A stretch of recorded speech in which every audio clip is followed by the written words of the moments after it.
asignado este espacio, tengamos en cuenta que sea de fácil acceso para lo que es el transporte, en caso de ser necesario, de las víctimas que veníamos hablando, pero bueno, parte de lo que decíamos anteriormente, de esto, de que tengamos también libres lo que son las vías de comunicación, ¿no?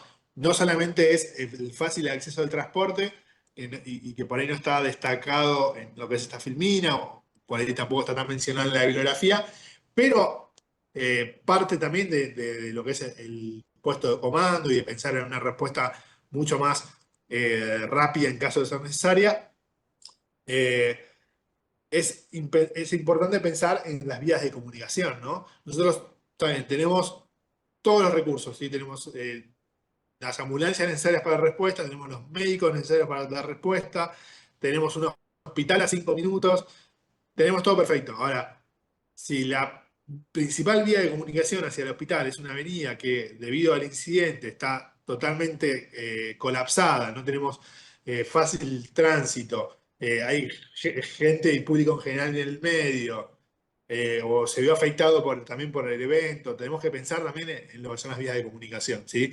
Ya lo vamos a ver, lo vimos por ahí en otra clase y otro contenido, pero sí pensar estas vías de comunicación, sí, como una instalación crítica, ¿sí? Como un espacio físico que es sumamente relevante para dar respuesta. Entonces, no solamente es pensar en el espacio que elijamos para este área de concentración de víctimas, sino que esté conectada eficazmente y eficientemente, ¿no? Con lo que son el hospital o la sala donde vayamos a dar la atención. Bueno, y como último punto que mencionaba esta área de concentración de víctimas, también debe estar preparado para un flujo eficiente, ¿no? Tanto de las víctimas como del personal médico, ¿sí? Tiene que ser espacioso, que podamos adecuadamente tener un espacio para poder intercambiar y los roles y funciones y tareas entre los responsables del área, entre los que están dando la atención, etc.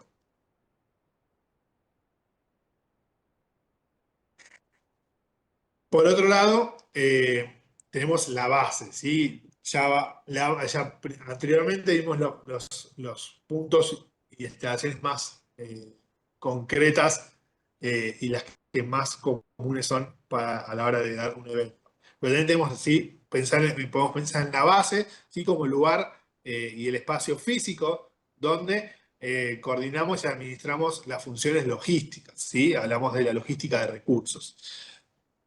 Generalmente, como decíamos, existe una sola, ¿sí?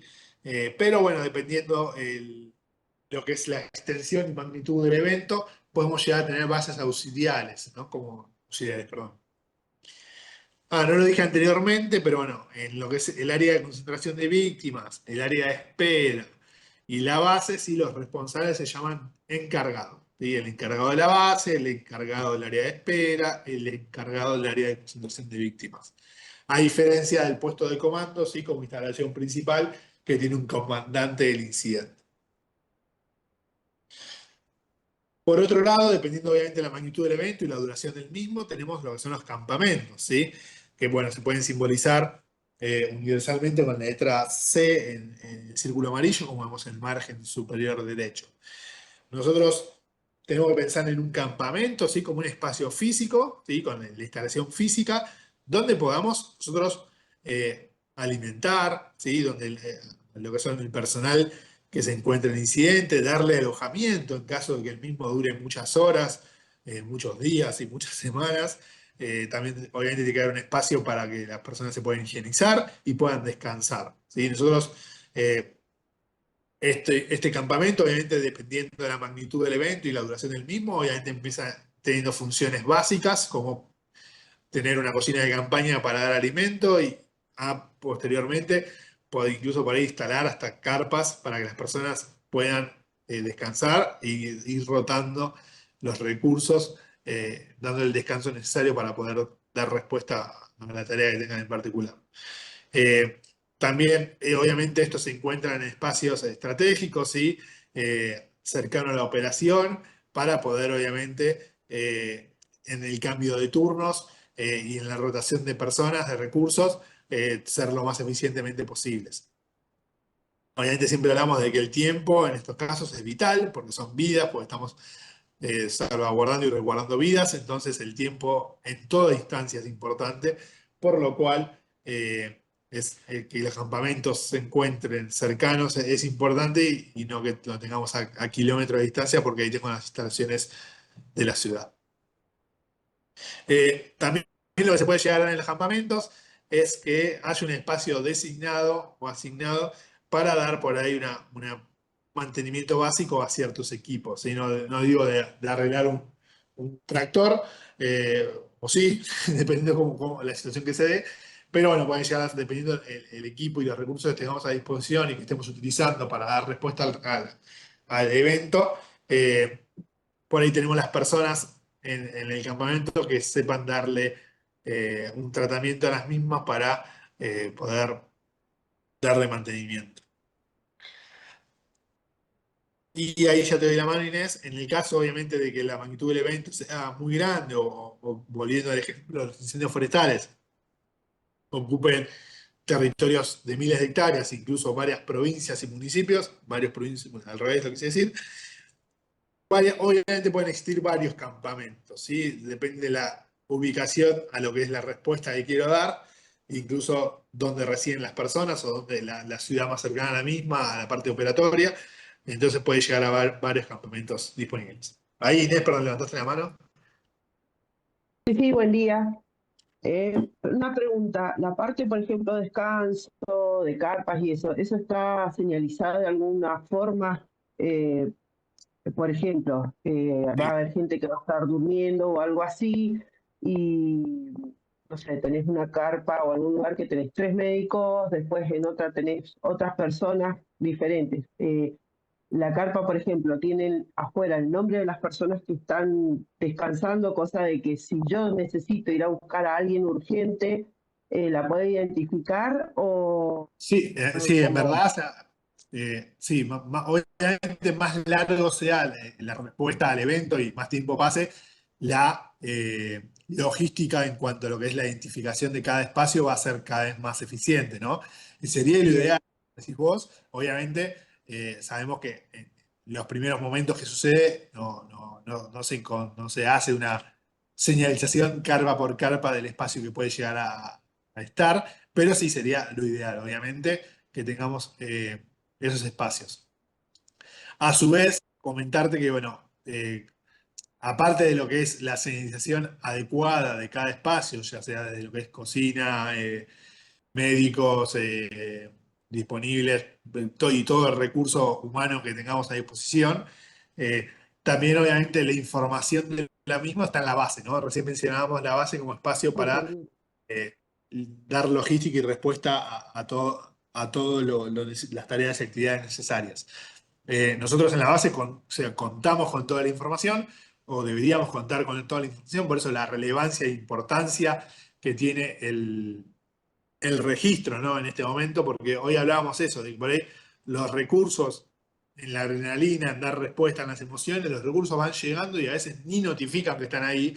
Entonces después el poder asignar o encontrar esos recursos es sumamente complejo.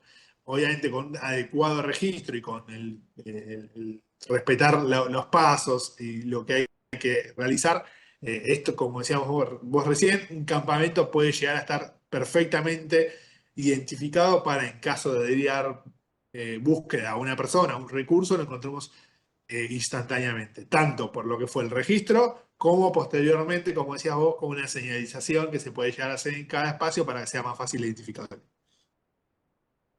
Muy bien, Gracias por la pregunta. está bien. Gracias a vos. También dentro de lo que son las posibles instalaciones tenemos ya cada vez más complejizando, ¿no? Los ejemplos y que pueden llegar a darse o no, pensar en una helibase, ¿sí? Que bueno, como su nombre lo dice y la imagen que pueden llegar a ver si es que la pueden visualizar lo dicen, es la base en la que nosotros vamos a tener los helicópteros para ya sea el estacionarlos, el mantenerlos, la reparación de los mismos, abastecerlos de combustibles o los recursos que sean necesarios para el traslado a puntos específicos. También acá hay un encargado de una helibase, como también están los helipuntos que no tienen encargados porque lo que tiene el helipuntos es la dinámica del mismo. el helipunto se elige momentáneamente y con un tiempo, en teoría, dependiendo del evento, acotado, para dar respuesta y en un momento específico, en un lugar específico. Entonces se elige el helipunto y nosotros lo tenemos que referenciado como el lugar para aterrizar, despegar, cargar el personal y recursos que sean necesarios en un momento determinado. La helibase es permanente, el helipunto es dinámico. Ya con eso cubrimos la parte de instalaciones básicas, ¿sí? Que me mencionadas en lo que son la bibliografía, que también nosotros les acercamos de lo que es el sistema de comando de incidentes, y pasamos a hablar de lo que son los recursos, ¿sí? Y como venimos hablando ya a lo largo de la charla, sí, hablamos de recursos, cuando hablamos tanto del equipamiento, ¿sí? El recurso físico del material que necesitemos, el instrumento que necesitemos, la herramienta que usemos, como también del personal, ¿sí? Y entonces nosotros, el personal, nos referimos a todo el capital humano que tengamos en dando respuesta a la emergencia del evento en concreto. Entonces, por un lado tenemos una identificación, ¿sí? Que podemos llegar a asignar. Acá dentro de lo que es la bibliografía, que ustedes posteriormente pueden llegar a encontrar, van a encontrar varias maneras de clasificar estos recursos, ¿sí? Hablamos por ahí de clase de recursos y empezamos de alguna manera, intentar identificarlos, ¿sí? Acá vamos a mencionar los ejemplos concretos que mencionaba la bibliografía para que quienes que después quieran acompañar la lectura de la misma para hacer la evaluación o para repasar la clase, pueden encontrar el punto concreto del que estamos hablando ahora. Eh, pero tenemos, bueno, dependiendo, podemos clasificar los recursos dependiendo de la función que estos cumplen, ¿sí? Por ejemplo, recursos de extinción de incendios. Tenemos la motobomba, las mangueras, toda la vestimenta que utilizan los bomberos para poder acercarse al foco de incendio, los cascos, la ropa, las hachas, cualquier material que nos sirva para trabajar durante el momento de extinción del fuego. Por otro lado, tenemos, no sé, podemos clasificar los vehículos como perdón, a los recursos como recursos de transporte. Y ahí tenemos, bueno, patrullero, ambulancia, helicóptero, camionetas, furgones, colectivos para trasladar masivamente recursos. Tenemos eh, una manera de clasificarlos de esa manera. Eh, Después tenemos, por ejemplo, no sé, recursos de vigilancia, como dice la bibliografía, así como el patrullero es el recurso que nos sirve para vigilar, como así también la indumentaria de la policía que esté dando asistencia en cuanto a la vigilancia. Entonces, eh, tenemos, dependiendo para qué se utilicen los recursos, una manera de clasificarlos de esa manera. Y también es importante decir que por ahí, dependiendo quién utiliza el recurso, pueden ser, que sea claro que un recurso no es que está asignado a una institución. ¿Sí? Sí, nosotros no decimos que la camilla pertenece a lo que es la institución médica, sino que también podemos llegar a tener diferentes recursos, diferentes instituciones que lo tengan en cuenta y lo utilicen, perdón.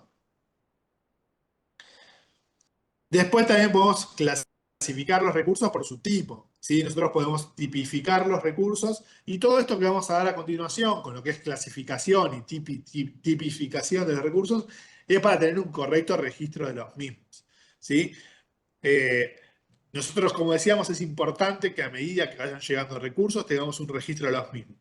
Y cuando tenemos un registro mucho más fino, mucho más, con mucho más detalle, podemos asignarlo correctamente.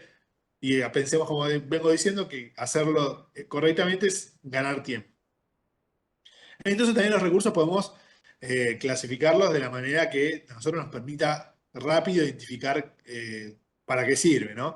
Por ejemplo, ahí pusimos un ejemplo con los chicos en la parte superior, donde tenemos, bueno, no sé, clase que dijimos, recurso de lo que es transporte. Ponemos recurso en sí, el camión. Eh, Tenemos dos recursos disponibles Y nos ponemos una breve descripción que para qué nos sirve. Tenemos el traslado de 6 pasajeros, nos sirve para cargar 2,25 toneladas, tiene 2 ejes, tiene caja de cambio automática. En verdad ya eso es un ejemplo más de la bibliografía, pero a mayor detalle le demos a lo que es el registro de los recursos, mayor eficiencia a la hora de designar. Entonces, ¿por qué digo esto? Porque no es lo mismo que nosotros tengamos anotado, vamos a un ejemplo concreto. Tenemos en un registro muy, muy básico, pensemos un ejemplo que nos puede llegar a pasar en una primera medida, anotamos en un papel, tenemos 10 camionetas, nada más. Y después la pregunta es, bueno, pará, pero camionetas con simple cabina o doble cabina, ¿pueden llevar 2 personas? ¿Pueden llevar 5? ¿Tiene caja techada? ¿Puede trasladar alimentos? ¿Puede trasladar herramientas? ¿Qué capacidad tiene? Todo eso, a medida que nosotros lo vayamos registrando de una manera más eficiente, nos permite, ante una mejor identificación, asignarlo mejor cuando sea necesario. Bueno, es parte de, no estaba leyendo la parte de la filmina, pero bueno, decía eso. El poder clasificar mejor el recurso y darle características nos permite tener una mayor precisión a la hora de asignarlo. Y por último, ya repasando, yendo a lo que son las categorías de los recursos, se pueden llegar a mencionar 3 categorías, ¿sí? Como dice la bibliografía y lo que dice cuando hablamos de bibliografía, además de decirle la que les asignamos, es la que ustedes pueden encontrar cuando hablamos de bibliografía de sistema de comando de incidentes. Tenemos 3 categorías que hablan de recurso simple, ¿sí? De equipo de intervención y de fuerza de tarea. Cuando hablamos de recursos simples, ¿sí? Hablamos de el equipamiento y complemento de personal que pueden ser asignados para una acción táctica en un incidente, ¿sí? Nosotros en este caso, sí, hablamos, bueno, recién hablábamos y ejemplificábamos, tenemos la camioneta, ¿sí? Tenemos una camioneta que tiene un conductor asignado, podemos llegar a asignarlo con sus herramientas específicas para dar respuesta a algo específicamente que puede llegar a ser el traslado de recursos, ¿sí? O podemos llegar a tener una, una autobomba, ¿sí? Con el encargado de la misma para que con el conocimiento de utilización para dar respuesta particularmente a la tarea que se le asigna. Nosotros, cuando hablamos ya de tareas en particular y recursos ya asignados, ¿sí? Tenemos responsables, ¿sí? Empezamos a tener responsables dependiendo la logística y dependiendo la actividad que se le estemos dando respuesta, ¿sí? Tenemos por ahí un responsable para dar respuesta a los incendios, por ahí tenemos un responsable para la parte de derrumbe, por ahí tenemos un responsable para la parte de logística. Obviamente todos estos roles, tareas y actividades tienen que estar previamente registrados en el puesto de comando y en el área de espera para poder ser asignados. Después tenemos por ahí un equipo de intervención. Recién hablábamos de un ejemplo concreto que era una persona asignada a una autobomba para poder esa persona dar respuesta al foco de incendio. Por ahí podemos ya pasar a hablar de equipos, ¿sí? Tenemos la categoría individual y ya la categoría equipo de intervención, que hablamos del conjunto de recursos, ya sean las personas capacitadas para apagar ese incendio, los vehículos disponibles para trasladar agua y apagar ese incendio, y que podemos hablar de un equipo de intervención. Entonces tenemos el equipo asignado para ir a apagar ese foco, ¿sí? Ese equipo también tiene un líder, ¿sí? ¿Qué pasa? Cuando ya hablamos de equipo, aparte de liderar la actividad y cumplir con su tarea puntual, tiene que comunicar entre los diferentes grupos, personas pertenecientes al equipo, de qué manera se le está dando respuesta, cómo dar respuesta e informar al puesto de comando.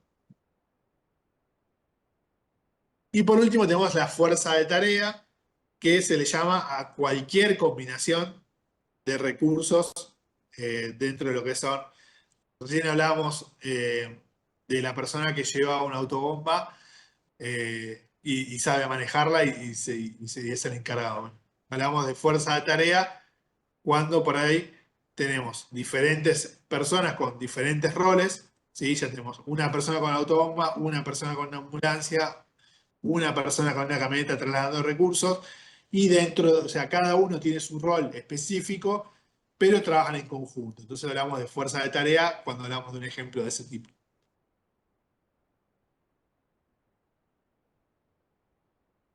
Bueno, por ahí dentro de lo que son los requisitos, recién hablamos de lo que son fuerza de tarea y equipo de trabajo, recién hablamos que son varios recursos. Entonces, obviamente, como son varios recursos, deben tener un líder, ¿sí? Debe haber comunicación entre esos recursos y el líder, y obviamente debe estar siempre dentro de lo que es el alcance del control, ¿no? De este líder y una comunicación continua. ¿Por qué esto? Bueno, porque en el caso de que se necesite una ayuda, se necesite un refuerzo de un material, un refuerzo de un recurso, tener la posibilidad de informarle al líder para que éste pueda coordinar la ayuda. ¿Alguna consulta particular?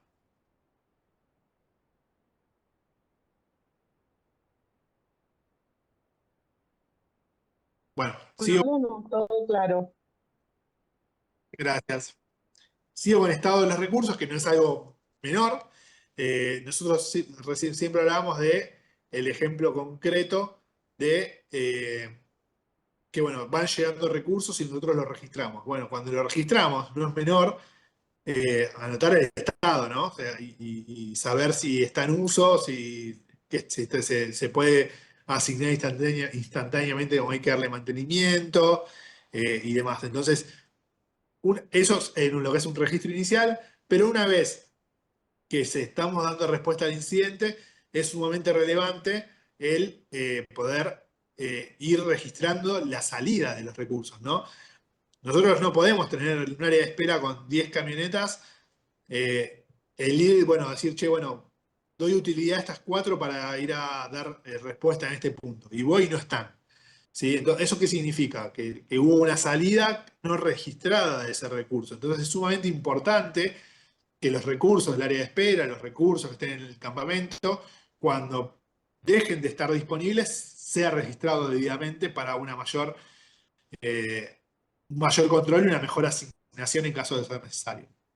Entonces, los recursos pueden estar en un estado asignado, cuando ya está dando respuesta, está trabajando, disponible, cuando está listo para dar respuesta, listo para ser asignado, o no disponible porque está en mantenimiento, se rompió o por X motivo. ¿Qué nos permite la correcta selección de recursos? ¿Sí? Que obviamente viene de la mano de una correcta registración de los mismos. Nos permite, principalmente, es ser eficientes y eficaces con el tiempo, cumplir la tarea, debido a que con mayor tiempo y una respuesta más rápida cumplimos el objetivo. A su vez, garantizamos el recurso y la seguridad de las personas, ¿sí? No es lo mismo no tener conocimiento del recurso que estoy asignando y sus conocimientos de asignar correctamente el recurso sabiendo lo que la persona puede dar. Entonces también es importante para darle seguridad a la persona. Y a su vez hablamos por ahí de asegurar la efectividad en los costos de la operación. No, cuando hablo de costos, no hablo exclusivamente de lo financiero, sino hablando principalmente del tiempo, ¿sí? Que sea no perder tiempo ni dinero innecesariamente, ¿sí? El tiempo finalmente en recursos también. Si nosotros destinamos un recurso, asignamos un recurso que se traslade 100 kilómetros hasta un punto y cuando llega ya había sido asignado otro, no solamente perdemos las 2 horas ida y vuelta de ese recurso, sino perdimos combustible, perdimos el recurso, perdimos todo. No solamente desde el tiempo, sino también económicamente, cierto, se pierde.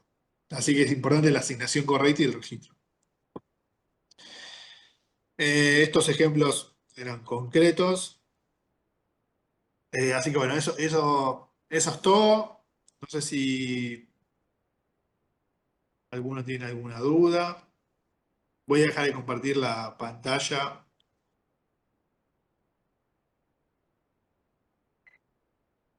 y voy a poner la cámara, perdón.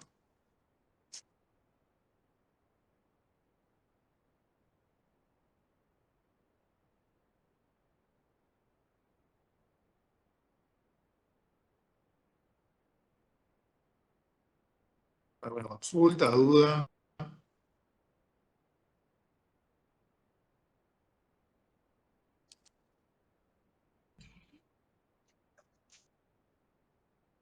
No, la verdad que estuvo todo bastante claro. Nosotros acá, yo soy de San Rafael, Mendoza. Voy a activar la cámara.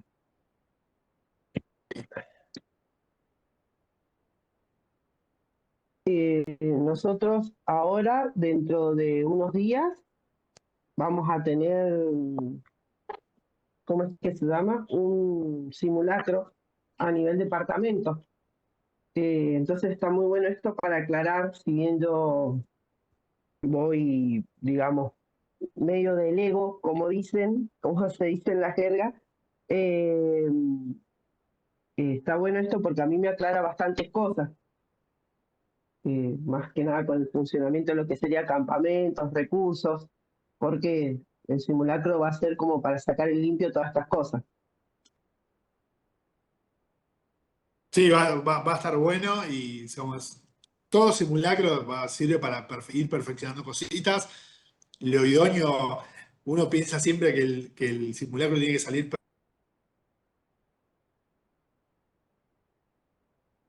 perfecto, y errores de donde vamos a aprender. Así que está buenísimo que también podamos No, explicar aparte en qué nosotros cositas ir mejorando. tenemos, bueno, zona de montaña y hay lugares que, por ejemplo, es muy difícil buscar una zona donde hacer la parte de las víctimas y todas esas partes del campamento se nos complica mucho porque, bueno, tenemos la ruta y tenemos montaña a ambos lados, entonces también todas esas cosas hay que ir viéndolas. Sí, perfecto.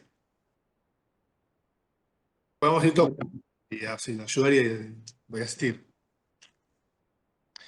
Así que para mí estuvo genial para poder aclarar varias cosas. Gracias, Gracias. Inés. No sé, Gastón, sí, perdón, si quieres comentar algo. Bueno, está Gastón, pues. Perdón, no escuché bien, a ver. ¿Cómo era la pregunta? No, fue un comentario de Inés. No, sí Ah, porque tengo un poquito de interferencia. quería sumar algo, perdón.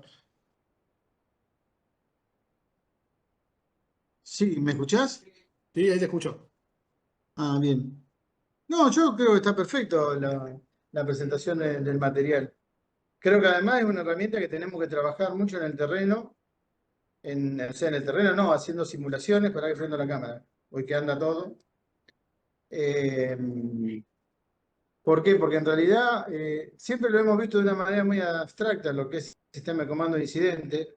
Me parece, no sé qué opina el grupo este de trabajo, pero haberlo dividido de esa manera también nos permite descubrir todas las potencialidades que tiene el sistema de comando.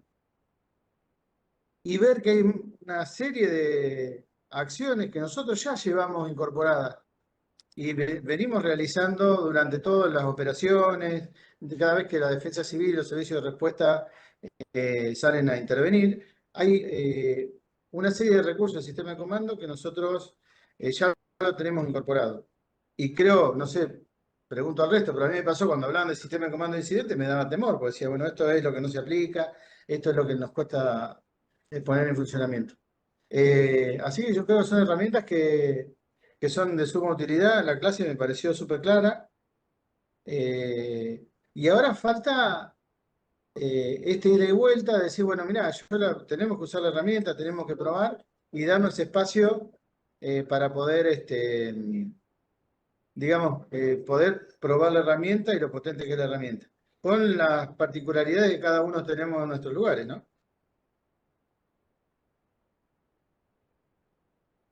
Perfecto, gracias, Gastón.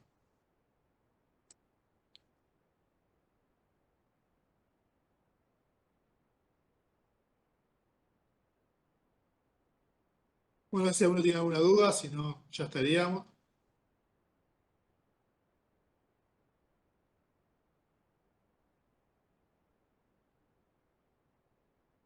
Si ahí están Vane o alguien del equipo para cerrar o cerramos. Sí, cerramos entonces y gracias Pablo, Gastón, gracias a los participantes. Nos vemos el próximo martes en el último encuentro. ¿Sí? Muchas gracias. Gracias a Gracias. todos. Hasta luego. Chao, Chao, chao. chao, gracias. Muy bueno todo.